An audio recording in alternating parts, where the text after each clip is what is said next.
હોય, જે નિત્ય પ્રતિદિન ભગવાનને ભજી રહ્યા છે, તેના મનમાં પણ એવો ભાવ હોય કે હું પણ ભગવાનને પ્રાપ્ત કરું.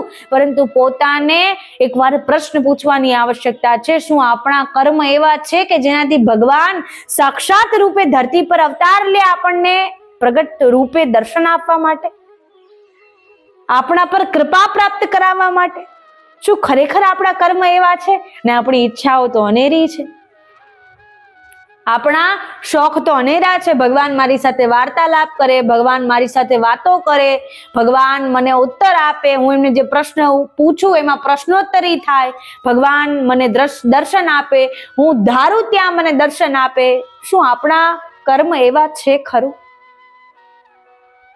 શું આ કલયુગમાં કોઈ મનુષ્યના, આપણા જેવા લોકોના, સામાન્ય લોકોના એવા કર્મ હોઈ શકે ખરું? ભગવાનની પ્રાપ્તિ કોણ કરવા નથી ઈચ્છતું? બધાને ભગવાન પ્રાપ્ત કરવા, પરંતુ ભગવાનને પ્રાપ્ત કરવા માટે ભગવાન જેવા કર્મ કરવા પડે. ભગવાને તો એમના જેવા કર્મ કરવાનો અવસર પણ આપણને આપ્યો છે. ઠાકોરજીની આપણે નિત્ય પ્રતિદિન સેવા કરીએ છીએ. આપણે રમતાલાલા હોય, પુષ્ટાવેલા ઠાકોરજી હોય, આપણે ભલે વર્ષમાં એકવાર સ્નાન કરાવતા હોય, વસ્ત્રો બદલાવતા હોય, એક વાટકી ભલે જરૂરથી મિશ્રી ધરતા હોય, પરંતુ આપણો ભાવ યદિ આપણા પ્રભુ પ્રત્યે છે, ભગવાનને, પ્રભુને, ઠાકોરજીને પ્રાપ્ત કરવાની યદિ આપણા મનમાં ઈચ્છા છે, તો એ થઈ શકે છે. થઈ શકે છે. કોણ કહે છે નથી થતી? પરંતુ તે ભાવ આપણો પરિપૂર્ણ હોવો જોઈએ. તે વિચાર શક્તિ પૂર્ણ થઈ શકે છે. કોણ કહે છે નથી થતી? પરંતુ એ વિચાર શક્તિમાં એવો પ્રેમ ભાવ હોવો જોઈએ, પ્રભુ પ્રત્યેનો એવો અનુરાગ હોવો જોઈએ, પ્રભુ પ્રત્યેનો એવી આપણામાં ભજનની શક્તિ હોવી જોઈએ. ભજન અર્થાત કોઈ ભજન કીર્તન નહીં, પ્રભુને ભજવાની એવી શક્તિ આપણામાં હોવી જોઈએ. हरि भजन कर तो इतना कर कि हरि भजन की हद कर दे, यमराज तेरे खाते को खोले तो यमराज के खाते को भी रद्द कर दे. हरि भजन कर तो इतना कर कि हरि भजन की हद कर दे, और भजन के जोर से प्यारे यमराज के खाते को भी रद्द कर दे. આપણા ભજનમાં એવું જોર હોવું જોઈએ કે યમરાજ આપણું ખાતું જ્યારે બનાવતા હોય, બહી ખાતું બનાવતા હોય, કેટલા પુણ્ય છે, કેટલા પાપ છે, એ ખાતું પણ રદ થઈ જાય, એ ખાતું પણ નિષ્કાસિત થઈ જાય. આપણા ભજનમાં એવો જોર હોવો જોઈએ કે આપણને સાક્ષાત ગોલોક ધામથી રત્ન જડિત વિમાન લેવા આવે અને એ ગોલોક ધામમાં આપણને પ્રવેશ મળે, આપણને સ્થાન મળે. આપણને સ્થાન તો ગોલોક ધામમાં જોઈએ છે. જે ગોલોક ધામ કદાચિત દેવતાઓને પણ દુર્લભ હતું, જે ગોલોક ધામના દર્શન દેવતાઓને પણ દુર્લભ હતા, એવું ગોલોક ધામ તો આપણને પ્રાપ્ત કરવું છે, અને આપણા કર્મ એવા કરવા નથી. તો ભગવાન જેવા જ્યારે આપણે કર્મ કરીએ છીએ, ત્યારે સાક્ષાત ભગવાનને પ્રગટ સ્વરૂપે પ્રાપ્ત કરી શકીએ છીએ. આપણા શાસ્ત્રોમાં, આપણા પુરાણોમાં વર્ણન છે કે ગૌમાતા એ ઠાકોરજીના પ્રાણ છે. ગૌમાતા એ ભગવાનના પ્રાણ છે, આપણા ઈષ્ટ દેવી દેવતાઓના પ્રાણ છે. ઠાકોરજી આપણા જે પણ આપણો ધર્મ છે, આપણે જે પણ પુરાણને માનીએ છીએ, એ પુરાણના પણ પ્રાણ ગૌમાતા છે. આપણા ભગવાનની આત્મા એ ગૌમાતા છે.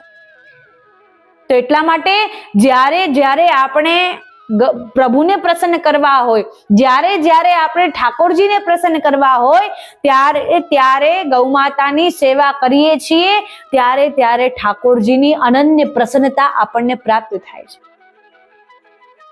માત્ર આપણે ઠાકોરજીની સેવા કરી રહ્યા છીએ, માત્ર મંદિરે જઈ રહ્યા છીએ, માત્ર ભજન કીર્તન કરી રહ્યા છીએ, અને જો ગૌસેવા રૂપી અનન્ય કૃપા આપણા જીવનમાં નથી, તો જીવનમાં કોઈ પણ કૃપા આપણને મળી જાય એ અધૂરી લાગે છે. કેમ કે ગૌસેવા એ આપણને આપણા જીવનમાં નિષ્કામ ભક્તિ પ્રગટ કરાવે છે. આપણે જ્યારે નિષ્કામ ભાવથી કંઈ પણ પ્રાપ્ત કરવાના ઈચ્છા વગર આપણે ગૌમાતાની સેવા કરીએ છીએ, ત્યારે આપણા હૃદયમાં પ્રભુ પ્રત્યેનો નિષ્કામ ભાવ પ્રગટ થાય છે. અને જ્યારે નિષ્કામ ભક્તિથી, નિષ્કામ ભાવથી ગૌમાતાની સેવા કરીએ છીએ, ત્યારે સાક્ષાત રૂપે, પ્રગટ સ્વરૂપે ઠાકોરજી આપણને દર્શન આપી શકે છે. ભગવાન આપણને દર્શન આપી શકે છે. આપણા ઈષ્ટ દેવી દેવતાઓ આપણા જીવનમાં કૃપા વર્ષાવી શકે છે, આપણને પ્રગટ સ્વરૂપે દર્શન આપી શકે છે. યદિ આપણે ગૌ માતાની સેવા કરીએ છીએ, મનમાં ભાવ ધારણ કરો, હું તો મારા પ્રભુને સ્પર્શ કરી રહી છું, હું તો મારા પ્રભુને ભોજન ગ્રહણ કરાવી રહ્યો છું, હું તો મારા પ્રભુની પરિક્રમા કરી રહ્યો છું, હું તો મારા પ્રભુના ચરણ સ્પર્શ કરી રહ્યો છું, હું તો મારા પ્રભુને લાડ લડાવી રહ્યો છું, હું તો મારા પ્રભુ વિશેનો વિચાર કરી રહ્યો છું. એ પ્રકારે ગૌ માતાના વિચાર મનમાં પ્રગટ કરવાનું પ્રારંભ કરી દો. જો પ્રભુ આપના જીવનમાં પ્રગટ થઈને આપને દર્શન ન આપે તો એ ગૌ માતાની કૃપા નથી. ગૌ માતાની કૃપા આપણા જીવનમાં જો જોવી હોય તો સંઘર્ષ આવશે, અનેક સંઘર્ષ આવશે. આપણને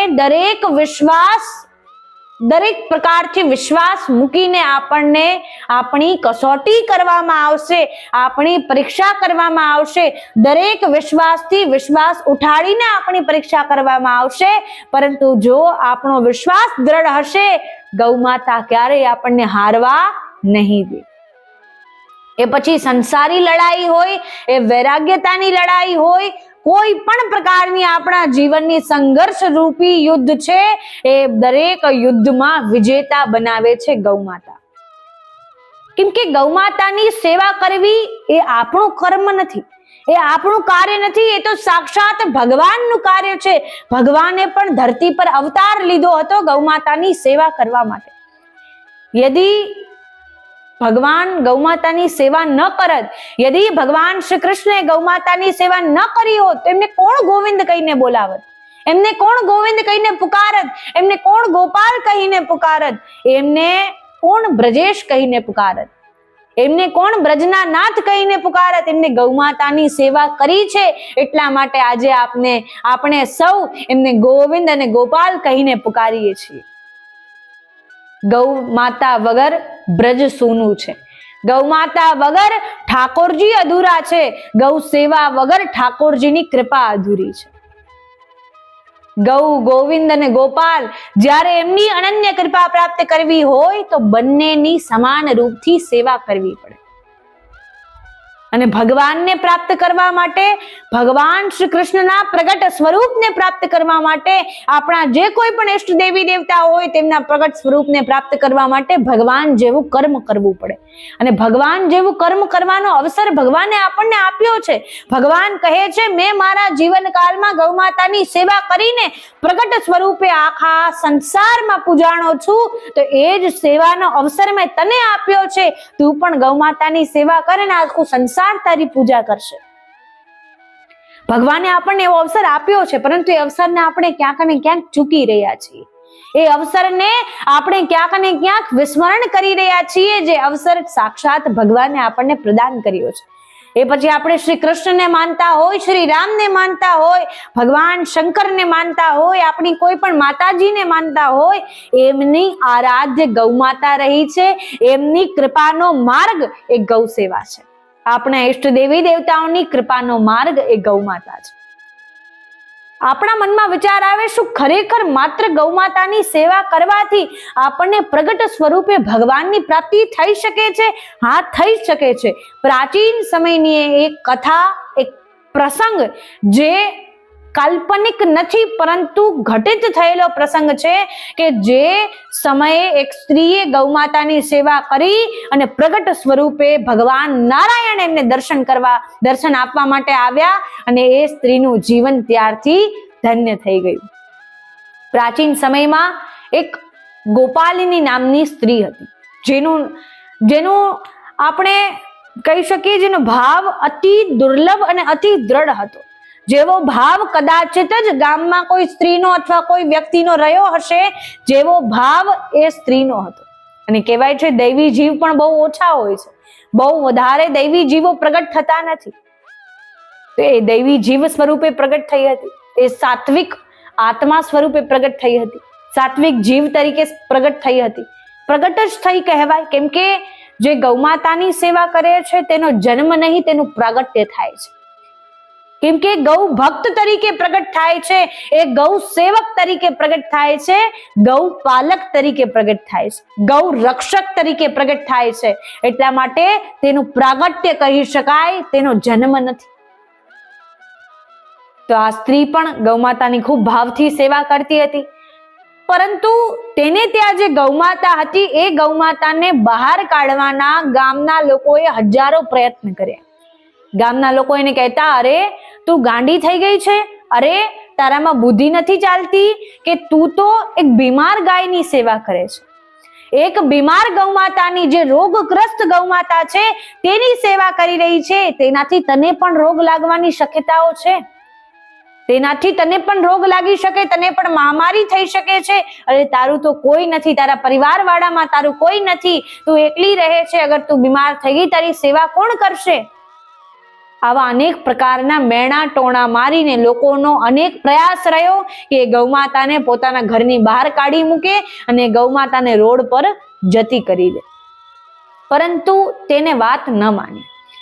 તેમને એ સ્ત્રીએ ગૌમાતા પ્રત્યેનો ભાવ એટલો પ્રગટ હતો કે તેને વાત ન માની, અને એટલા માટે જ તેના માતા પિતાએ પણ એમનું નામ ગોપાલિની રાખ્યું હશે, કે ગોપાલિની એ કોઈની વાત ન માની, પ્રગટ ભાવ કરીને ગૌમાતાની સેવા કરતી રહી. જે પણ કોઈ કહેતું હા કરીને આવી જતી, જે કોઈ પણ કહેતું કંઈ પણ ન કહીને હા તમારી વાત સાચી છે, એ જ કરવું જોઈએ, એ જ કરવું જોઈએ, આપની વાત સાચી છે, આપ સાચા છો, આપ સત્ય કહી રહ્યા છો. બીમાર ગૌમાતાની સેવા કરીને મને કંઈ મળવાનું નથી સિવાય બીમારી, પરંતુ એ મારી માં છે, મારી માતા બાદ યદી કોઈએ મારું ધ્યાન રાખ્યું હોય, મારી માતા બાદ યદી કોઈએ મારી રક્ષા કરી હોય તો એ મારી ગૌમાતા છે, એ મારી શ્યામા છે, કે જેને મારી સેવા, મારી રક્ષા કરી છે, જેને મારું ધ્યાન રાખ્યું છે. એની ગૌમાતાનું નામ એને શ્યામા રાખ્યું. અને એ ઠાકોરજીની પણ ભક્ત હતી. ઘણીવાર એવું થતું ગૌમાતાની સેવા કરવામાં એને ઠાકોરજીની સેવા કરવાનો અવસર ન મળતો. મિશ્રી ધરી દેતી, ક્યારે એમને એવા કોઈ પુષ્ટ કરાવેલા ઠાકોરજી ન હતા, પરંતુ એ મિશ્રી ધરી દેતી. પ્રભુ પ્રત્યેનો પણ અનન્ય ભાવ હતો. તો એને લોકો કહેતા, ગૌમાતાની સેવા ન કર, એ તો દૂધ પણ આપતી નથી, એ તો તને કોઈ પણ પ્રકારનું ધન પણ પ્રદાન કરતી નથી, એ ગૌમાતાની સેવા ન કર. પરંતુ ગોપાલિનીના મનમાં એવો ભાવ પ્રગટ હતો કે યદી ગોવિંદને પ્રાપ્ત કરવા છે, ગૌમાતાની સેવા કરવી સ્વાભાવિક છે. અવશ્ય ગૌમાતાની સેવા કરવી જોઈશે, કે જેનાથી સાક્ષાત ગોવિંદની પ્રાપ્તિ થવાની છે. એને એના મનમાં એ ભાવ પ્રગટ કરી લીધો. ગૌમાતાની નિત્ય પ્રતિદિન સેવા કરે, તેમના માટે ભોજન શોધીને લાવે, તેમના માટે ભોજન લઈને આવે, શીતકાલ હોય તો લાકડા શોધીને લાવે, તેમના સમક્ષ અગ્નિ પ્રજ્વલિત કરે, અને એમને જેનાથી ગરમાવો મળી શકે, જેનાથી એમને અગ્નિના ગરમાવાથી એની તબિયત સુધરી શકે, તેની તબિયતમાં, તેના સ્વાસ્થ્યમાં સુધાર આવી શકે, એ ગોપાલિની સદૈવ તેવા પ્રયાસમાં રહે. અનેક વૈદ્યોને બોલાવ્યા, અનેક વેદ જે ગૌમાતાને જોઈને તેમની દવાઓ કરી શકે, તેમનો ઉપચાર કરી શકે, પરંતુ બધા વેદોએ કહી દીધું કે આ ગૌમાતાનો કોઈ ઉપચાર નથી સિવાય મૃત્યુ, કે જ્યાં સુધી ગૌમાતાને મૃત્યુ નહીં આવે, ગૌમાતાને આ રોગનો ઉપચાર નહીં થઈ શકે. એમના શરીરમાં આપણને જોઈએ તો પણ પીડા પ્રગટ થાય, કે એમના શરીરમાં એટલી અસહ્ય એમને પીડા થતી હતી કે ગૌમાતાને જોઈને ગોપાલિની સદૈવ દુખી રહેતી. ઠાકોરજીને સદૈવ પ્રાર્થના કરે, હે પ્રભુ ગૌમાતાની રક્ષા કરો, હે પ્રભુ ગૌમાતાને જે પણ મહામારી છે, જે પણ બીમારી છે દૂર કરો, રોગ છે દૂર કરો, ને એમને તંદુરસ્ત સ્વસ્થ બનાવી દો. અને સદૈવ ગૌમાતા પ્રતિ એવી લાગણી અને એવો પ્રેમ ભાવ રાખતી. ગૌમાતાથી પણ એવી પ્રાર્થના કરતી, મારાથી કોઈ પણ ત્રુટિ થઈ જાય, મને ક્ષમા કરજો ગૌમાતા, આપ મારા પર કૃપા કરજો, અને આ બધા લોકોથી, બધા વ્યક્તિઓથી મારી રક્ષા કરજો. કેમ કે જાણે છે કોઈ પણ વ્યક્તિ એવું નથી જેના મનમાં કપટ નથી, કોઈ પણ વ્યક્તિ એવું નથી જેના મનમાં છલ નથી. તો એટલા માટે જે પણ ગામના લોકો એમને મેણા ટોણા મારતા હતા, જે પણ ગામના લોકો એમને દુઃખ આપતા હતા, તેમના પ્રતિ પણ ગૌમાતાને પ્રાર્થના કરતી હતી.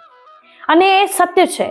આ કલયુગમાં પણ, આ કરિકાલમાં પણ આપણે આપણા જીવનમાં કોઈ પણ સમસ્યાઓ આવી રહી છે, દુઃખ આવી રહ્યા છે, વ્યક્તિઓને કહેવાના બદલે ગૌમાતાને કહો. ગૌમાતા કોઈ પણ વ્યક્તિઓને કહેવાનો અવસર નહીં આવવા દે. એટલા માટે ગોપાલિની પણ પોતાના દરેક દુઃખનું વર્ણન ગૌમાતાને અને ઠાકોરજીને કરતી હતી. એક સમયની વાત છે, જ્યારે રાત્રિનો સમય હતો, ગૌમાતા બીમાર હતી અને બીમાર હાલતમાં રંભાવી રહી હતી, જાણે ગોપાલિનીને બોલાવી રહી હોય, પુકારી રહી હતી. આજુબાજુના ગામના લોકો પોતાના ઘેરમાં સૂતા છે ને ત્યાં કોક જાગી ગયા છે ને બધા બોલી રહ્યા છે, અરે આ ગૌમાતાને રાત્રિમાં પણ શાંતિ નથી, અરે આ ગાયને તો રાત્રિમાં પણ શાંતિ નથી, આ ગોપાલિનીને કેટલા દિવસોથી કહી રહ્યા છીએ આ ગૌમાતાને તારા ઘરેથી જવા દે, જતી કરી દે. આ ગૌમાતા બધાની ઊંઘ હરામ કરે છે, બધાની ઊંઘનો નાશ કરે છે, બધાની ઊંઘ બગડી રહી છે, પરંતુ તો પણ આ ગોપાલિની માનવા તૈયાર નથી. એમ કરીને બધા જાગી ગયા, જોઈને સુઈ ગયા કે આ તો ગૌમાતા રંભાવે છે, કે આ તો ગૌમાતા પુકારે છે. અંદર સૂતી ગોપાલિનીને અવાજ સંભળાયો કે અરે ગૌમાતાને અસહ્ય પીડા થઈ રહી હશે, ગૌમાતાને અસહ્ય પીડા થઈ રહી હશે, એટલા માટે ગૌમાતા મને પુકારી રહ્યા છે. ગૌમાતા પાસે જાઉં, એમના શરીરમાં મલમ લગાવું, એમના શરીરમાં એવો ઉપચાર કરું, અત્યારે જ કંઈક એવું કરું કે જેનાથી ગૌમાતાને એ પીડા દૂર થઈ શકે. મંદિરમાં ગઈ, ઠાકોરજીને પ્રાર્થના કરી, પ્રભુ ગૌમાતાને સ્વાસ્થ્ય તંદુરસ્ત બનાવી દો, પ્રભુ ગૌમાતાનું સ્વાસ્થ્ય ઠીક કરી આપો, આપને હું પ્રાર્થના કરી રહી છું. ગૌમાતા પાસે જાય છે, આંગણામાં એમના કક્ષમાં, જ્યારે ગૌમાતાનો કક્ષ બનાવી રાખ્યો હોય ત્યાં જાય છે અને ગૌમાતા પાસે જઈને એવો દુર્લભ દ્રશ્યનો આનંદ પામે છે, જે દુર્લભ દ્રશ્યનો કદાચ એને વિચાર કર્યો હશે. અને જ્યારે ગૌમાતા પાસે જાય છે, ગૌમાતાના જ જાણે શ્રી અંગમાંથી સાક્ષાત ભગવાન શ્રી કૃષ્ણ પ્રગટ થયા હોય એવું દ્રશ્ય દેખાઈ રહ્યું છે, અનન્ય પ્રકાશ પ્રગટ થઈ રહ્યો છે.